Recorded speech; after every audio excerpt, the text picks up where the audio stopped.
애굽에서도 그러했듯이 이스라엘 백성들은 홍해 앞에서도 전능하신 하나님의 능력을 경험하게 됩니다.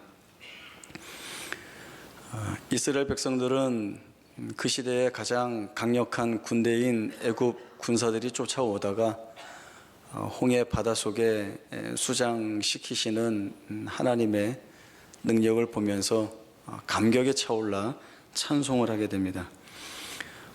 홍해 바다를 건넌 후에 모세의 인도를 받아 수르 광야로 들어가게 되는데, 여기는 광야라고 하는 지역입니다. 광야이기 때문에 거칠고 척박하고 또 먹고 마실 것들을 구하기가 쉽지 않은 곳입니다.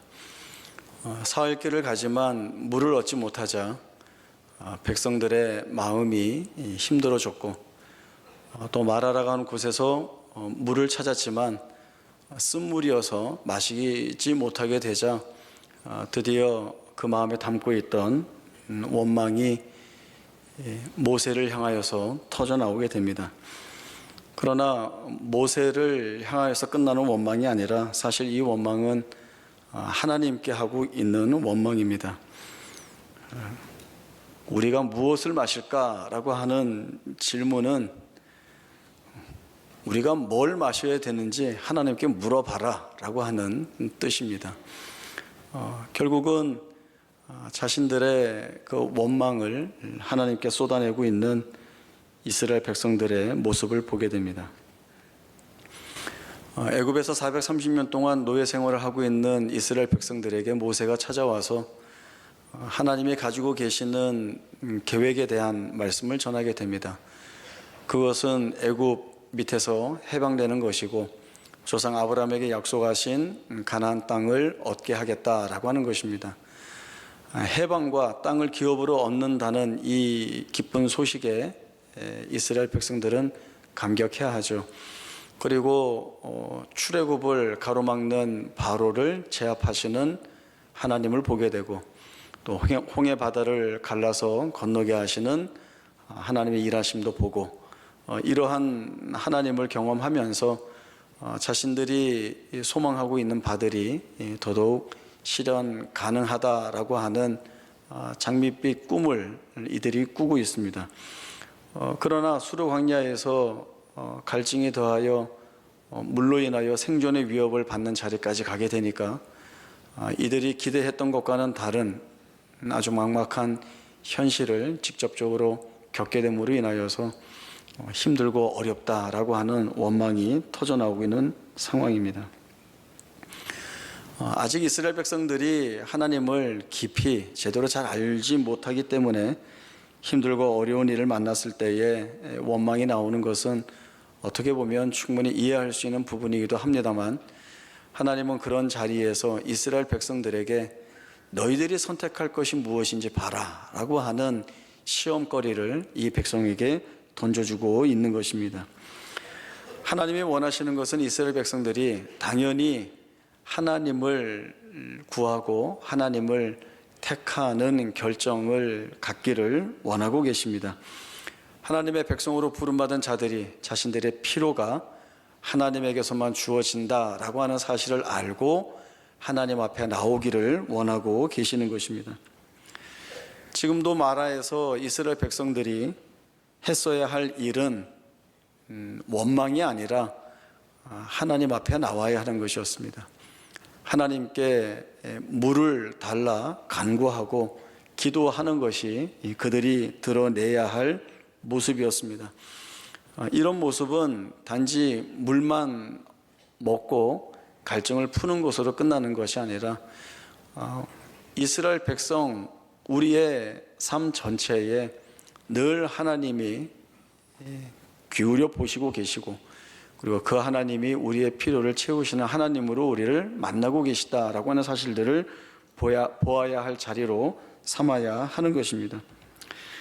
출애굽기를 시작하면서 언급했던 것이 하나님이 이스라엘 백성들을 애굽에서 해방하고 가나안 땅을 얻게 하는 것, 그것만이 진정한 목적이 아니라 해방을 통하여서 또 가나안 땅까지 가는 그 여정을 통하여서 하나님이 택하신 백성들이 진정한 하나님의 거룩한 백성으로 다듬어지고 만들어져서 이 이스라엘 백성으로 하여금 창조주이시며 만물의 주인이시고 만유의 주 되신 하나님을 하나님으로 섬기고 사는 것이 얼마나 복된가를 스스로의 생애에서 그리고 세상 앞에 증거하는 민족으로 삼으시기 위한 목적이 있음이 저희가 놓쳐서는 안 되는 중요한 부분입니다. 그렇기 때문에 이스라엘 백성들은 가나안까지 가는 그 모든 여정과 상황 앞에서 하나님을 찾아야 하는 시험을 보고 있는 것입니다. 마라에서 물이 있어서 마실 수 없게 되었을 때에 모세를 원망하니까 또 모세는 하나님께 부르짖고 하나님은 나무를 던지면 그 물이 달게 되어 마실 수 있게 된다 하여서 나무를 던져서 그 달게 된 물을 마시게 됩니다. 혹 학자들은 그 나무에 무슨 특별한 성분이나 효능이 있어서 그 물을 달게 만들었다라고 이야기하지만 수많은 이스라엘 백성들이 먹는 그 많은 양의 물이 변했다는 것, 그리고 즉각적으로 달게 되었다는 것, 이런 사실을 통하여서 그것은 하나님이 필요를 원하는 자기 백성들에게 베풀어 주신 은혜의 증거로 보는 것이 맞습니다. 그리고 이것은 물만 마시우게 하고 끝나는 것이 아니라 이러한 일들을 통하여서 하나님이 자기 백성에게 원하시는 것이 무엇인가 라고 하는 내용도 말씀을 주시고 있습니다. 이런 부분에서 누구보다도 그러한 내용을 잘 알고 하나님 앞에 섰던 인물이 다윗입니다. 우리가 잘 알고 있지만 다윗은 살아나가면서 수없이 많은 위기와 실패들을 경험하게 됩니다. 그러나 이 다윗이 지금 마라 앞에서 하나님 앞에서 원망하고 있는 이스라엘 백성들과 다른 것은 이 다윗은 하나님을 찾아 나오고 있다라고 하는 것입니다. 다윗이 하나님 앞에 드리는 기도의 형식을 보면 때로는 원망하는 투같이 보이기도 하고 불평하는 투같이 보이기도 하고 탄식하는 것 같이 보이기도 하지만 이스라엘 백성들이 하고 있는 원망과는 전혀 다른 것입니다. 다윗이 기도 가운데 하나님 앞에 드러내는 원망이나 불평이나 탄식의 그러한 기도는 부족한 자신을 하나님 앞에 낱낱이 드러내고 지금 내가 처한 이 위기와 실패 안에서 악인들의 고통과 고난 속에서 나를 구원해 주실 분은 유일하게 하나님 한 분 외에는 없기에 내가 지금 하나님 앞에 섰습니다 라고 하는 비명과 같이 질러지는 기도입니다. 시편 138편부터 145편까지는 이러한 다윗의 기도가 연이어서 나오고 있습니다. 다윗은 억울해하고 있습니다. 자신의 영혼이 피폐해질 정도로 원통한 가운데 소리를 지르고 있습니다. 세상에 누가 나의 이 처지를 알겠으며 내 심정을 알겠습니까? 라고 하는 기도를 하고 있지만 그러나 그 안에서 그러나 주께서는 아십니다 라고 하는 고백을 하고 있습니다. 악인들과 나의 원수들이 나를 잡으려고 곳곳에 올무와 함정을 파놓아 두었기 때문에 그 어디에도 내가 숨을 만한 안식을 얻을 만한 피난처가 없는데 그러나 다윗은 여호와께서 나의 피난처가 되십니다 라고 하는 기도를 올리고 있습니다. 다윗은 수십 차례의 위기를 넘어오면서 그가 배우고 깨닫게 된 것은 이것입니다. 내가 평안할 때에도, 내가 시련 가운데 있을 때에도, 내가 고난 가운데 있을 때에도, 내가 원수들에게 쫓길 때에도, 내가 악인들의 그 끝없는 횡포 속에 놓여 있다 할지라도 하나님만이 내게 구원을 주실 수 있는 분이기 때문에 이 하나님을 놓칠 수 없다라고 하는 것입니다.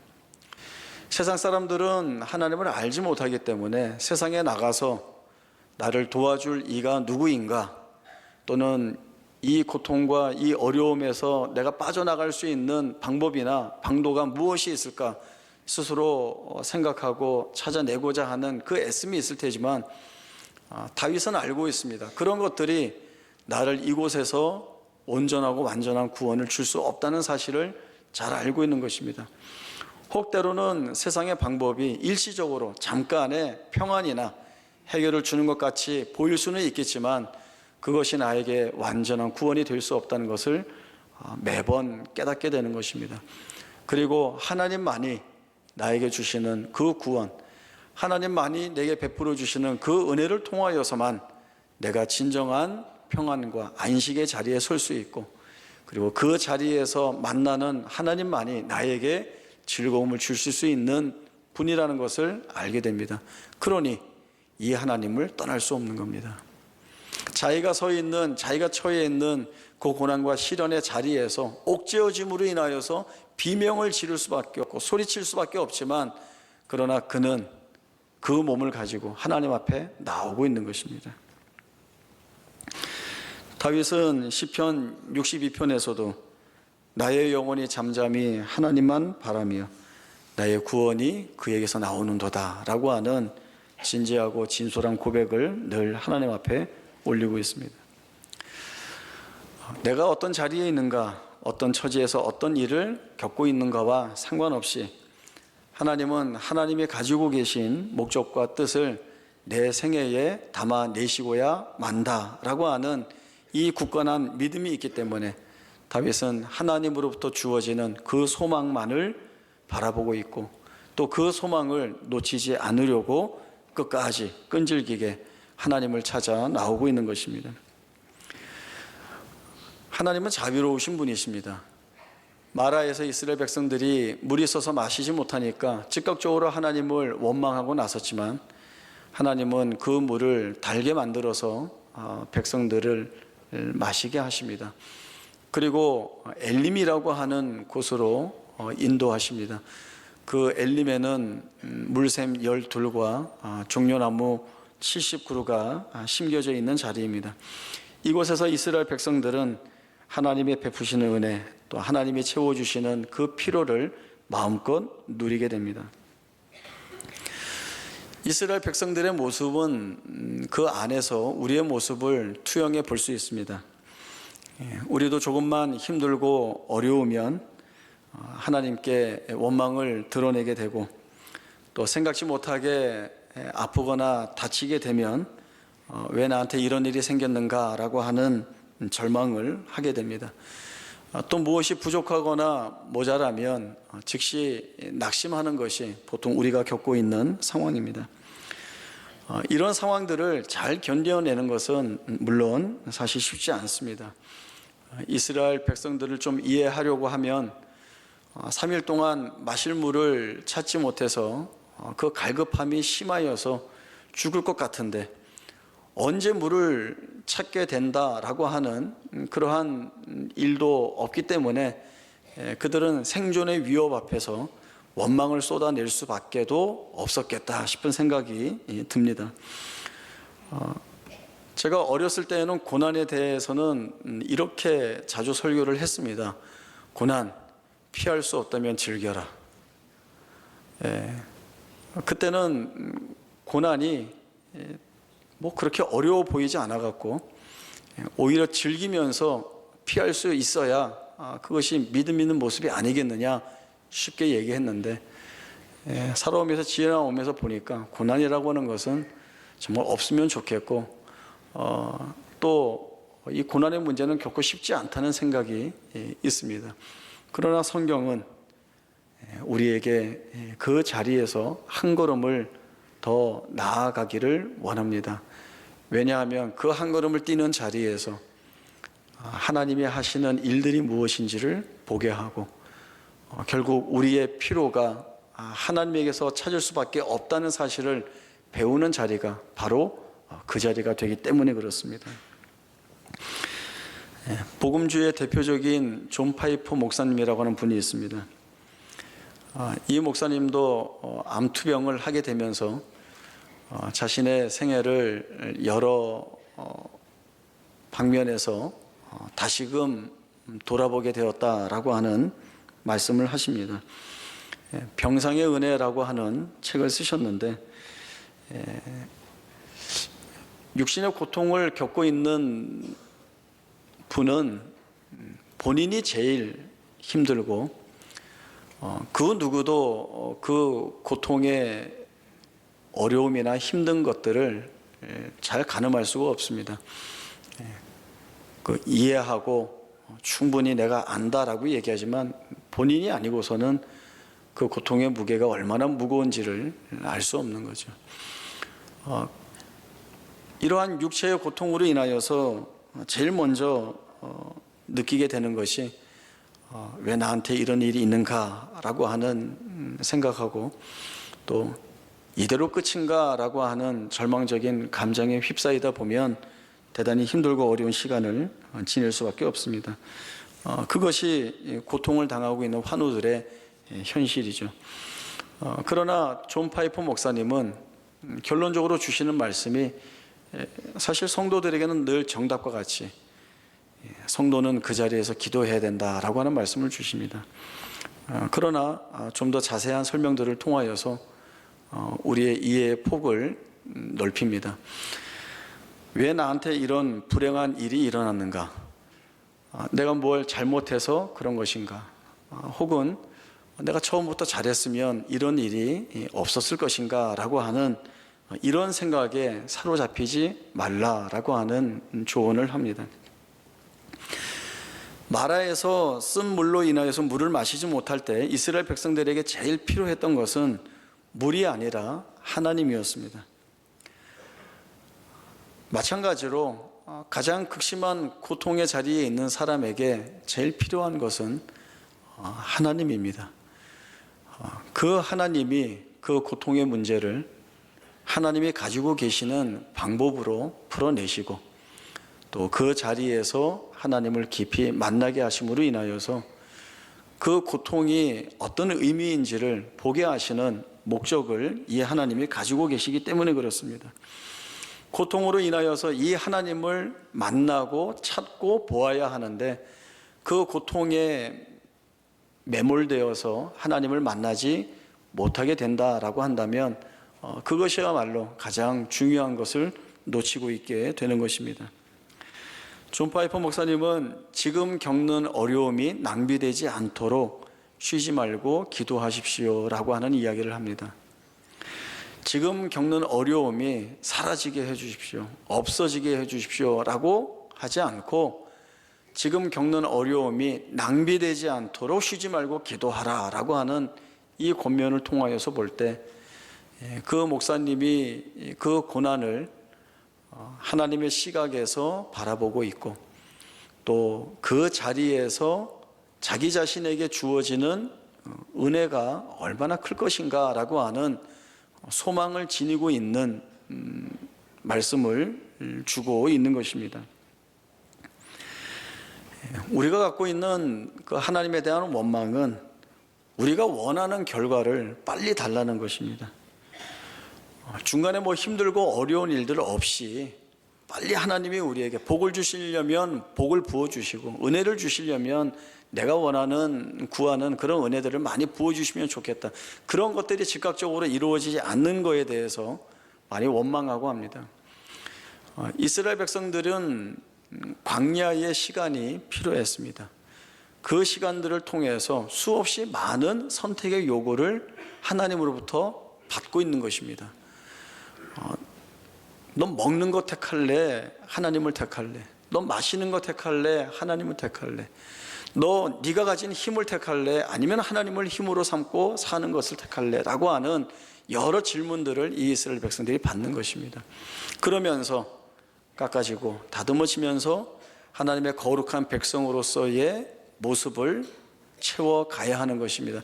이것이 준비되지 않는 이상 아무리 젖과 꿀이 흐르고 모든 것이 풍성한 가나안 땅이라 할지라도 그 땅에 들어가서 말씀 위에 제대로 서 있지 않고서는 하나님을 버리고 우상을 쫓아갈 수밖에 없는 것이 이스라엘 백성들의 모습인 것입니다.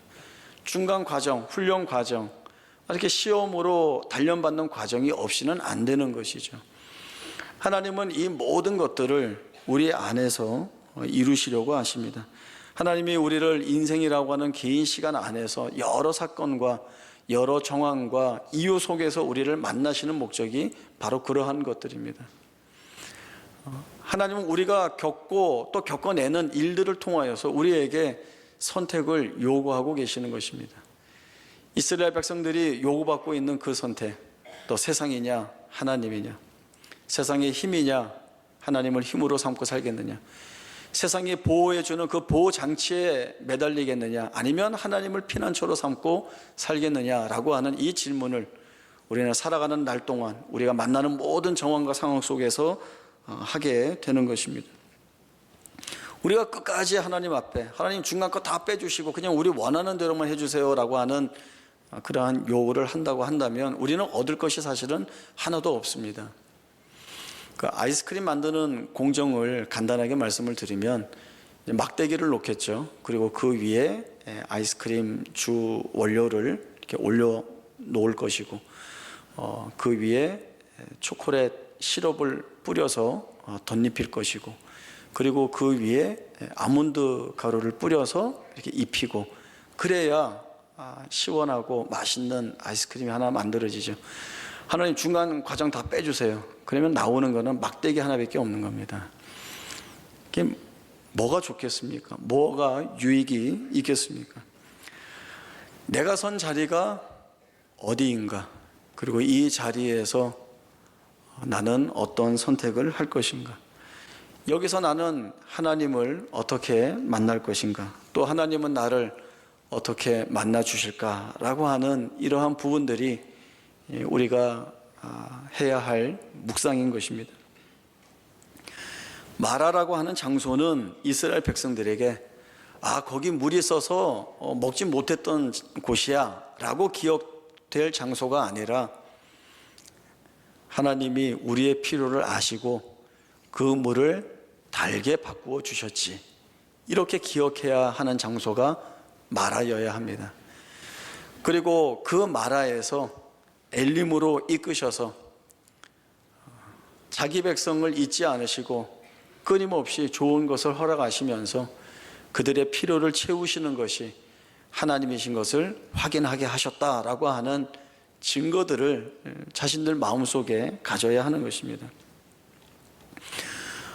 우리에게 주어지는 고통, 또 우리가 겪고 있는 시련이나 환난의 자리가 거기 힘들었어, 거기 많이 아팠어, 그래서 망했어, 거기 필요 없는 소용없는 자리였어로 끝나는 것이 아니라, 거기에서 내가 하나님을 만났지, 거기에서 내가 하나님을 택함으로 인하여서 그 하나님이 나의 유일한 피난처가 되시고 구원자가 되시고, 이 하나님이 아니고서는 그 어떠한 나의 필요도 채울 것이 이 세상에, 이 땅에 아무것도 없다는 것을 내가 배웠지라고 하는 장소로 삼아야 하는 것입니다.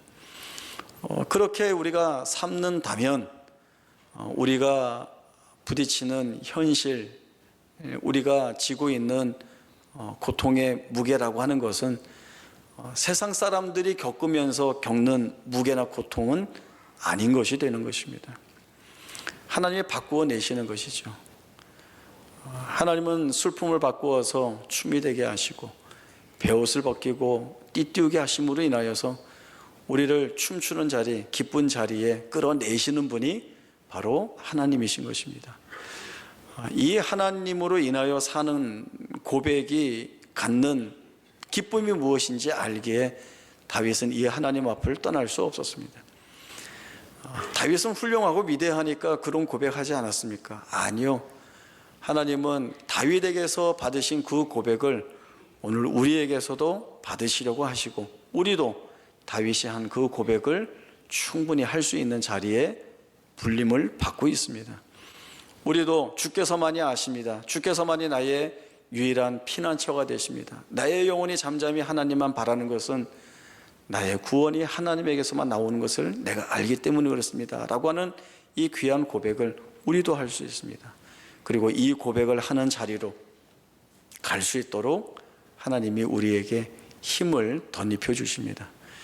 그래서 모세는 큰 소리로 이스라엘 백성들을 향하여 너희는 행복자로다 라고 하는 고백을, 그 외침을 할 수 있었던 것입니다. 여러분이 행복한 사람입니다. 하나님이 부르셨기 때문이고, 하나님이 오늘도 여러분을 만나주시러 찾아오시기 때문에 그렇습니다. 우리가 얼마나 귀하고 복된 자리에 있는지 아시고 이 자리 놓치지 마시고 이 자리에 찾아오시는 하나님 잘 만나서 힘 있는 다윗과 같은 믿음의 고백을 드러낼 수 있기를 바랍니다.